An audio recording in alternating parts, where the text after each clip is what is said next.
Part 1, Chapter 16. The Submarine Forest. We had at last arrived on the borders of this forest, doubtless one of the finest of Captain Nemo's immense domains. He looked upon it as his own, and considered he had the same right over it that the first men had in the first days of the world. And indeed, who would have disputed with him the possession of the submarine property? What other hardier pioneer would come, hatchet in hand, to cut down the dark copses? This forest was composed of large tree plants, and the moment we penetrated under its vast arcades, I was struck by the singular position of their branches, a position I had not yet observed. Not an herb which carpeted the ground, not a branch which clothed the trees, was either broken or bent, nor did they extend horizontally, all stretched up to the surface of the ocean. Not a filament, not a ribbon, however thin they might be, but kept as straight as a rod of iron. The fuci and lianas grew in rigid perpendicular lines, due to the density of the element which had produced them. Motionless, yet when bent to one side by the hand, they directly resumed their former position. Truly, it was the region of perpendicularity. I soon accustomed myself to this fantastic position, as well as to the comparative darkness which surrounded us. The soil of the forest seemed covered with sharp blocks, difficult to avoid.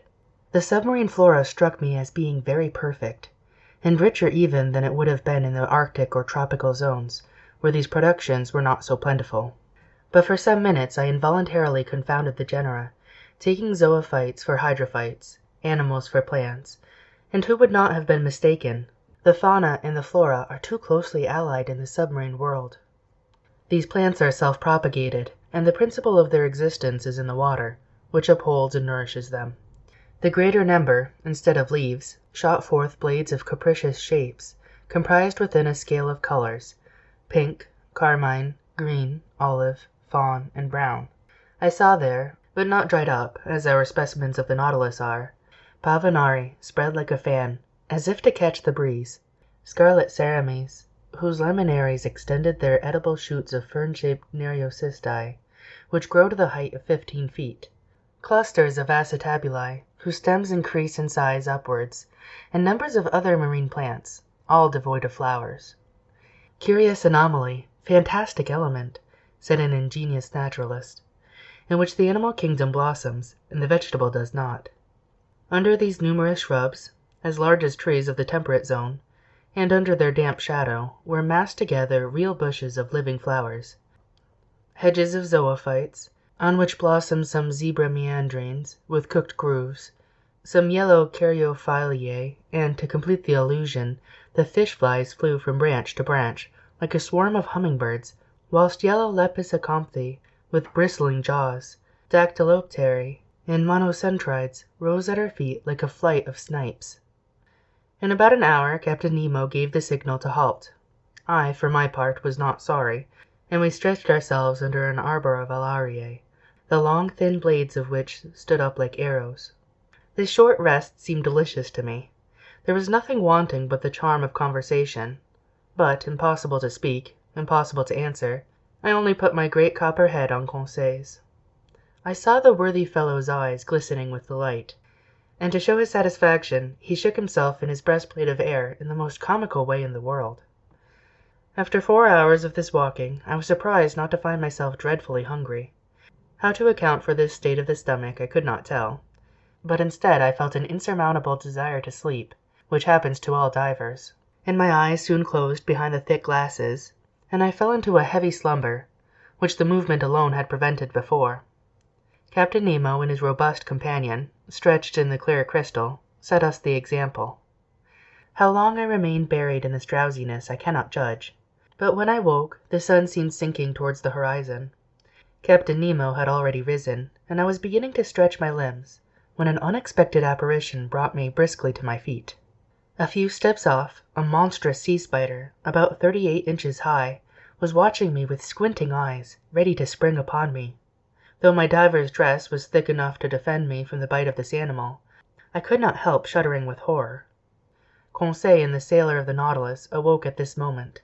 Captain Nemo pointed out the hideous crustacean, which a blow from the butt end of the gun knocked over, and I saw the horrible claws of the monster writhe in terrible convulsions. This accident reminded me that other animals more to be feared might haunt these obscure depths, against whose attacks my diving dress would not protect me. I had never thought of it before, but now I resolved to be upon my guard.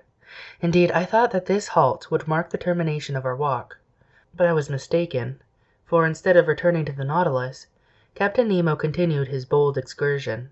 The ground was still on the incline, its declivity seemed to be getting greater, and to be leading us to greater depths.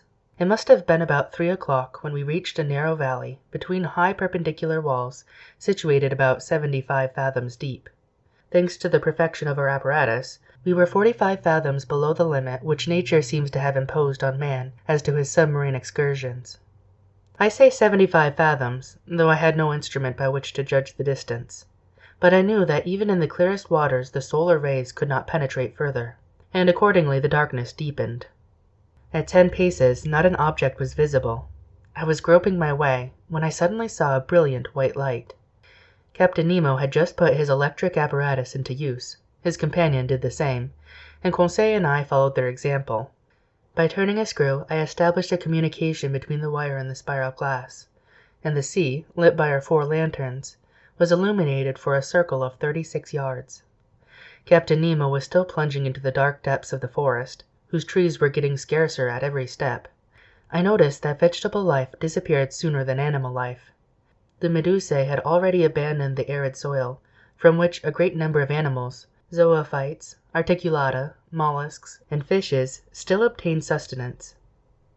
As we walked, I thought the light of our Ruhmkorff apparatus could not fail to draw some inhabitant from its dark couch.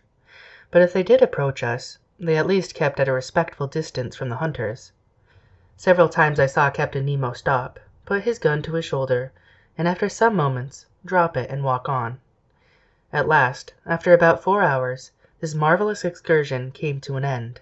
A wall of superb rocks and an imposing mass rose before us, a heap of gigantic blocks, an enormous, steep granite shore, forming dark grottos, but which presented no practicable slope. It was the prop of the island of Crespo. It was the earth! Captain Nemo stopped suddenly.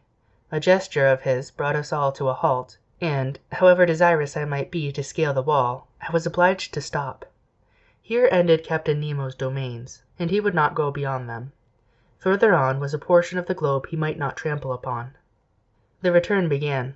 Captain Nemo had returned to the head of his little band, directing their course without hesitation. I thought we were not following the same road to return to the Nautilus. The new road was very steep, and consequently very painful. We approached the surface of the sea rapidly. But this return to the upper strata was not so sudden as to cause relief from the pressure too rapidly, which might have produced serious disorder in our organization and brought on internal lesions so fatal to divers. Very soon light reappeared and grew, and the sun being low on the horizon, the refraction edged the different objects with a spectral ring. At 10 yards and a half deep, we walked amidst a shoal of little fishes of all kinds, more numerous than the birds of the air, and also more agile. But no aquatic game worthy of a shot had as yet met our gaze, when at that moment I saw the captain shoulder his gun quickly and follow a moving object into the shrubs. He fired. I heard a slight hissing, and a creature fell stunned at some distance from us. It was a magnificent sea otter, an anhydrus, the only exclusively marine quadruped. This otter was 5 feet long, and must have been very valuable. Its skin, chestnut brown above and silvery underneath, would have made one of those beautiful furs so sought after in the Russian and Chinese markets. The fineness and the luster of its coat would certainly fetch 80 pounds. I admired this curious mammal, with its rounded head ornamented with short ears, its round eyes, and white whiskers like those of a cat, with webbed feet and nails, and tufted tail. This precious animal, hunted and tracked by fishermen, has now become very rare, and taken refuge chiefly in the northern parts of the Pacific, where probably its race would soon become extinct. Captain Nemo's companion took the beast, threw it over his shoulder, and we continued our journey. For 1 hour a plain of sand lay stretched before us. Sometimes it rose within 2 yards and some inches of the surface of the water. I then saw our image clearly reflected, drawn inversely, and above us appeared an identical group reflecting our movements and our actions. In a word, like us in every point, except that they walked with their heads downwards and their feet in the air. Another effect I noticed, which was the passage of thick clouds which formed and vanished rapidly, but on reflection I understood that these seeming clouds were due to the varying thickness of the reeds at the bottom, and I could even see the fleecy foam which their broken tops multiplied on the water, and the shadows of large birds passing above our heads, whose rapid flight I could discern on the surface of the sea. On this occasion I was witness to one of the finest gunshots which ever made the nerves of a hunter thrill. A large bird of great breadth of wing, clearly visible, approached, hovering over us. Captain Nemo's companion shouldered his gun and fired, when it was only a few yards above the waves. The creature fell stunned, and the force of its fall brought it within the reach of dexterous hunter's grasp. It was an albatross of the finest kind. Our march had not been interrupted by this incident. For 2 hours we followed these sandy plains, then large fields of algae very disagreeable to cross. Candidly, I could do no more when I saw a glimmer of light, which, for a half-mile, broke the darkness of the waters. It was the lantern of the Nautilus. Before 20 minutes were over we should be on board, and I should be able to breathe with ease, for it seemed that my reservoir supplied air very deficient in oxygen. But I did not reckon on an accidental meeting, which delayed our arrival for some time. I had remained some steps behind, when I presently saw Captain Nemo coming hurriedly towards me. With his strong hand he bent me to the ground, his companion doing the same to Conseil. At first I knew not what to think of this sudden attack, but I was soon reassured by seeing the captain lie down beside me, and remain immovable. I was stretched on the ground, just under the shelter of a bush of algae, when, raising my head, I saw an enormous mass, casting phosphorescent gleams, pass blusteringly by. My blood froze in my veins as I recognized 2 formidable sharks which threatened us. It was a couple of tentorias, terrible creatures, with enormous tails and a dull glassy stare, the phosphorescent matter ejected from holes pierced around the muzzle.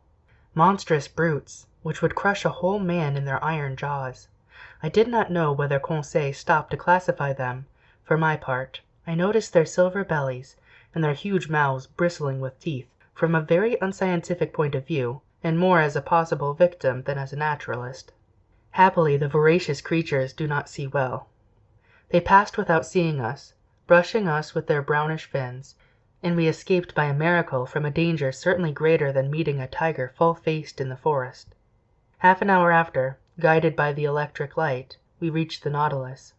The outside door had been left open, and Captain Nemo closed it as soon as we had entered the first cell. He then pressed a knob.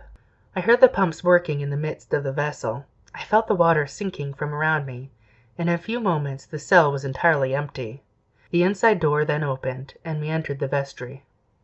There our diving dress was taken off, not without some trouble, and fairly worn out from want of food and sleep. I returned to my room, in great wonder at this surprising excursion at the bottom of the sea. End of chapter 16. Part 1, Chapter 17, 4,000 Leagues Under the Pacific. The next morning, the 18th of November, I had quite recovered from my fatigues of the day before, and I went up onto the platform, just as the second lieutenant was uttering his daily phrase. I was admiring the magnificent aspect of the ocean when Captain Nemo appeared. He did not seem to be aware of my presence, and began a series of astronomical observations. Then, when he had finished, he went and leaned on the cage of the watchlight, and gazed abstractedly on the ocean. In the meantime, a number of the sailors of the Nautilus, all strong and healthy men, had come up onto the platform. They came to draw up the nets that had been laid all night. These sailors were evidently of different nations, although the European style was visible in all of them. I recognized some unmistakable Irishmen, Frenchmen, some Sclaves, and a Greek, or Candiot. They were civil, and only used that odd language among themselves, the origin of which I could not guess, neither could I question them. The nets were hauled in. They were a large kind of shallots, like those on the Normandy coasts, great pockets that the waves and a chain fixed in the smaller meshes kept open. These pockets, drawn by iron poles, swept through the water and gathered in everything in their way.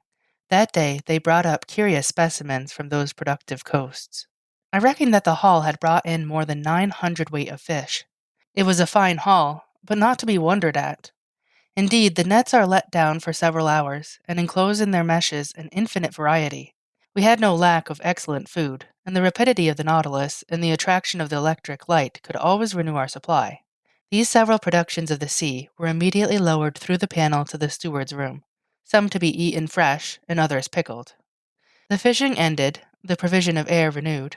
I thought that the Nautilus was about to continue its submarine excursion, and was preparing to return to my room, when, without further preamble, the captain turned to me, saying, "Professor, is not this ocean gifted with real life?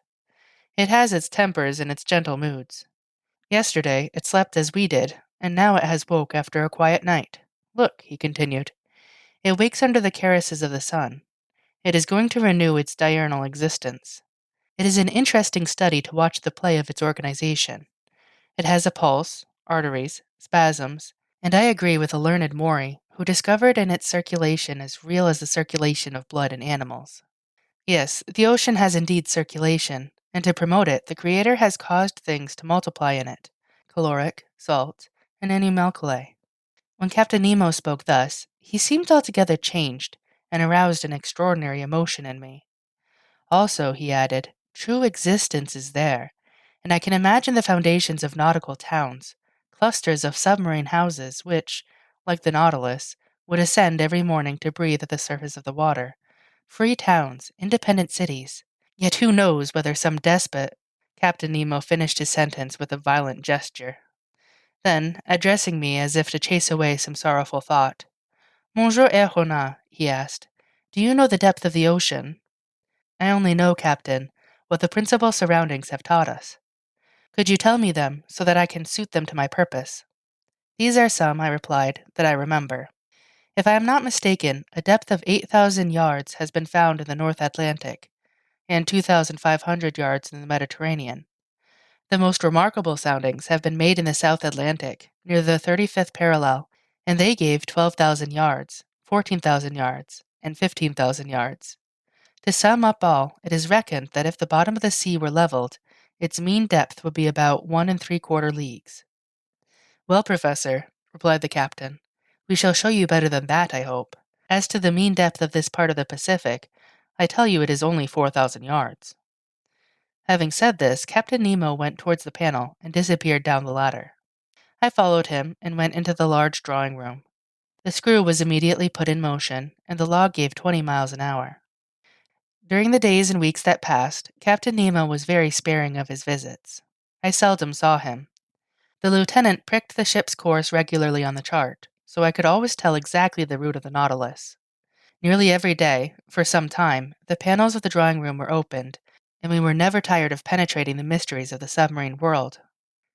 The general direction of the Nautilus was southeast, and it kept between 100 and 150 yards of depth. One day, however, I do not know why, being drawn diagonally by means of the inclined planes, it touched the bed of the sea. The thermometer indicated a temperature of 4.25 cent, a temperature that at this depth seemed common to all latitudes. At 3 o'clock in the morning of the 26th of November, the Nautilus crossed the Tropic of Cancer at 172 degrees longitude. On 27th instant it sighted the Sandwich Islands, where Cook died, February 14th, 1779. We had then gone 4,860 leagues from our starting point. In the morning, when I went on the platform, I saw 2 miles to windward Hawaii, the largest of the 7 islands that form the group. I saw clearly the cultivated ranges, and the several mountain chains that run parallel with the side, and the volcanoes that overtop Mauna Rea, which rise 5,000 yards above the level of the sea. Besides other things the nets brought up, were several flabellariae and graceful polypi that are peculiar to that part of the ocean. The direction of the Nautilus was still to the southeast. It crossed the equator December 1st, in 142 degrees longitude, and on the 4th of the same month, after crossing rapidly and without anything in particular occurring, we sighted the Marquesas group. I saw, 3 miles off, Martin's Peak and Noka Hiva, the largest of the group that belongs to France. I only saw the woody mountains against the horizon because Captain Nemo did not wish to bring the ship to the wind.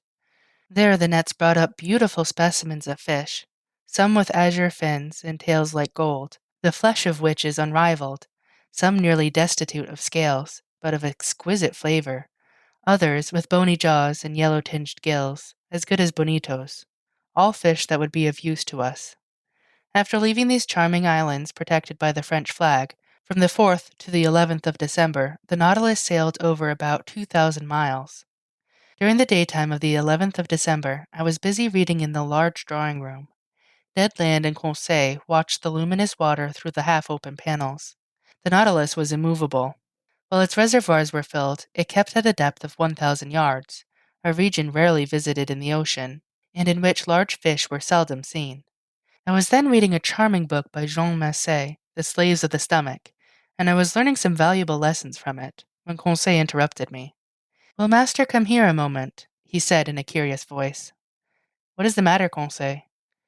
"I want master to look." I rose, went, and leaned on my elbows before the panes and watched. In a full electric light, an enormous black mass, quite immovable, was suspended in the midst of the waters. I watched it attentively, seeking to find out the nature of this gigantic cetacean. But a sudden thought crossed my mind. "A vessel," I said, half aloud. "Yes," replied the Canadian, "a disabled ship that has sunk perpendicularly." Ned Land was right. We were close to a vessel of which the tattered shrouds still hung from their chains. The keel seemed to be in good order, and it had been wrecked at most some few hours. 3 stumps of masts, broken off about 2 feet above the bridge, showed that the vessel had had to sacrifice its masts. But lying on its side, it had filled, and it was heeling over to port. The skeleton of what it had once been was a sad spectacle as it lay lost under the waves. But sadder still was the sight of the bridge, where some corpses, bound with ropes, were still lying. I counted 5, 4 men, one of whom was standing at the helm, and a woman standing by the poop, holding an infant in her arms. She was quite young. I could distinguish her features, which the water had not decomposed, by the brilliant light from the Nautilus. In one despairing effort, she had raised her infant above her head. Poor little thing, whose arms encircled its mother's neck. The attitude of the 4 sailors was frightful, distorted as they were by their convulsive movements, whilst making a last effort to free themselves from the cords that bound them to the vessel. The steersman alone, calm, with a grave, clear face, his grey hair glued to his forehead, and his hand clutching the wheel of the helm, seemed even then to be guiding the 3 broken masts through the depths of the ocean. What a scene! We were dumb. Our hearts beat fast before the shipwreck, taken as it were from life and photographed in its last moments. And I saw already, coming towards it with hungry eyes, enormous sharks, attracted by the human flesh. However, the Nautilus, turning, went round the submerged vessel, and in one instant I read on the stern, "The Florida, Sunderland." End of chapter 17.